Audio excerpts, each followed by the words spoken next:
Hello, everyone. My name is Jay Krishnan. I'm part of the Leonardo Transportation Center, and me, along with my colleagues Martin Koyazo and Daniel Uematsu, worked on the bus departure offset prediction for the Student Research Challenge.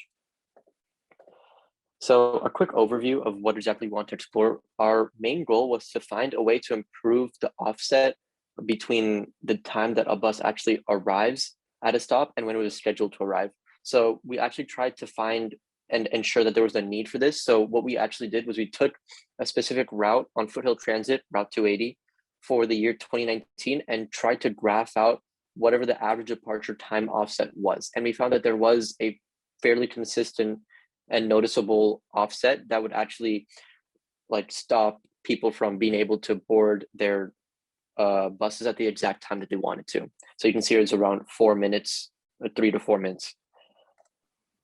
So the way we tried to go about this case study was we actually first tried to identify some correlative features that had some correspondence with the difference offset, which included the hour of the day, the previous departure offset, which is basically the last stop's offset that we calculated, and then applied it to the current one, the miles from the previous time point, the months of the year, and any other time frame. Basically, you all used to have effects on it, and that was how we were able to find the actual peaks and troughs of the data.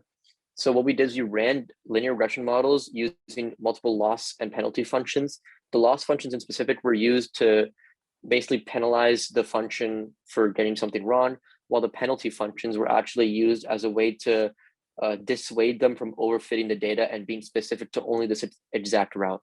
So in specific, we explored the ridge regression model, the Hilbert regression model, and the mixed linear effects model. The ridge regression being taking the square of the error, basically, of its prediction, while the Hilbert regression does the same thing, it takes a square up to a certain threshold, after which it decides to go with a linear regression. And then the mixed linear effects model was basically an idea to remove outliers as much as possible, which is what we seem to find was there was a lot of data that was outlandish in our data set. And for the penalties, we explored lasso, ridge, and elastic net. Ridge being similar to ridge regression, it would be the square.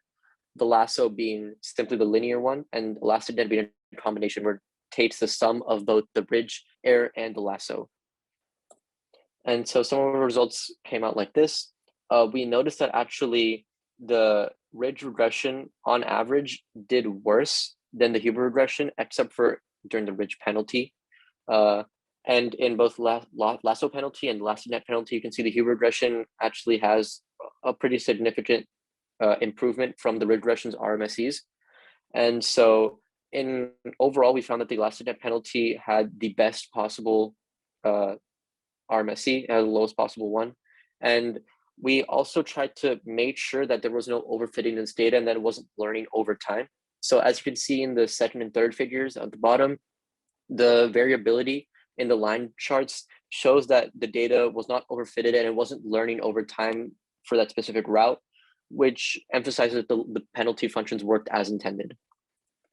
And so, as I mentioned earlier, the Hilbert regression with the elastic net penalty had the lowest average RMSE, and we think that is because it was less affected by the outliers, in contrast to ridge regression, where it takes the square of it, meaning the entire algorithm would be affected by the error more, while in our case, Hilbert regression only does up to a certain threshold. So outliers past a certain amount would then just be disregarded or regarded less, as a linear. And we also didn't graph our mixed linear effects model because it has such a high RMSE of 25.63 compared to the 2.5 that you saw previously. And we figured out that this was due to the inability for it to differentiate between independent and dependent variables. So how mixed linear effects works is it's able to group certain pieces of data as being independent of each other. But as we mentioned earlier, since the data is dependent on the previous departure offset, the entire data is kind of linked together in a way. And so because of that, it was just unable to complete it basically. And it gave us an error of 25.63. And this is just a quick list of references which we use for our research. So thank you all for your time. Have a wonderful day.